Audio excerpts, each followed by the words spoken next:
ભરૂચનું ગૌ તીર્થ શ્રી ભરૂચ પાંજરાપોળ દ્વારા નવા પરિસરમાં 11 વર્ષ સફળતાપૂર્વક પૂર્ણ કરી 12મા વર્ષમાં મંગલ પ્રવેશ નિમિત્તે ભવ્ય ઉજવણી કરવામાં આવી। ભરૂચ શહેરમાં ગૌ સેવા અને નિસ્વાર્થ સેવા માટે ઓળખાતું શ્રી ભરૂચ પાંજરાપોળ છેલ્લા 11 વર્ષથી નવા પરિસરમાં હજારો નિરાધાર અને અસહાય ગાયોનું લાલન પાલન કરી રહ્યું છે। 12મા વર્ષના મંગલ પ્રવેશ પ્રસંગે વિશેષ પૂજા અર્ચના, ગૌ પૂજન અને ધાર્મિક કાર્યક્રમોનું આયોજન કરવામાં આવ્યું હતું। કાર્યક્રમમાં સંસ્થાના ટ્રસ્ટીઓ, દાતાશ્રીઓ, આગેવાનો તેમજ મોટી સંખ્યામાં ગૌ ભક્તો ઉપસ્થિત રહ્યા હતા। સંસ્થાના ટ્રસ્ટીઓએ ગૌ સેવાના કાર્યો અંગે વિગતવાર માહિતી આપી અને આગામી સમયમાં વધુ સુવિધાઓ ઉમેરવાની પ્રતિબદ્ધતા વ્યક્ત કરી। ઉપસ્થિત મહાનુભાવો દ્વારા સંસ્થાની કામગીરીની પ્રશંસા કરવામાં આવી અને ગૌ સેવામાં સહભાગી થવા આહવાન કરવામાં આવ્યું। ભરૂચ પાંજરાપોળ સંસ્થા 11 વર્ષ પહેલાં જે આલી વિસ્તારમાં ભરૂચની અંદર ભારતીય ચોકીની સામે જૂનું જે આલી વિસ્તાર હતો ત્યાં વર્ષોથી ત્યાં કાર્યરત હતું। જગ્યા થોડી નાની હોવાથી ત્યાં ટ્રકો આવતી નહોતી અને જે પશુ આહાર આવતો હતો એને બહુ તકલીફ પડતી લોડિંગ અનલોડિંગમાં। અને ત્યાર પછી જોગાનુજોગ બધા નવા ટ્રસ્ટી મંડળમાં બધા જોડાયા।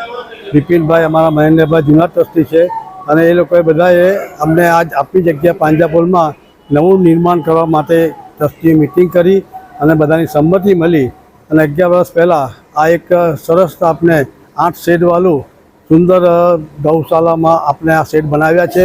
એમાં લગભગ એક શેડમાં નહીં દે તો લગભગ 70 થી 80 જેટલા ગૌ માતાઓ રહે છે। 1/3/2015 જે અગાઉ આલી ખાતે વર્ષોથી પરાપૂર્વથી જે ભરૂચ પાંજરાપોળ ચાલતી હતી અને ગૌવંશનું જે તીર્થ તરીકે જે સ્થાન પામેલું તેને અહીંયા શિફ્ટ કરીને વિશાળ જગ્યામાં સુંદર નવા આયોજન સાથે અને નવા શેડ સાથે અહીંયા 1/3/15થી સ્થાપના કરી અને નવનિર્મિત ભરૂચ પાંજરાપોળ અહીંયા શક્તિનાથ જેબી મોદી પાર્કની બાજુમાં અસ્તિત્વમાં આવ્યું અને ત્યારથી એને આજે 11 વર્ષ પૂર્ણ કરી 12મા વર્ષમાં મંગળ પ્રવેશ કરે છે।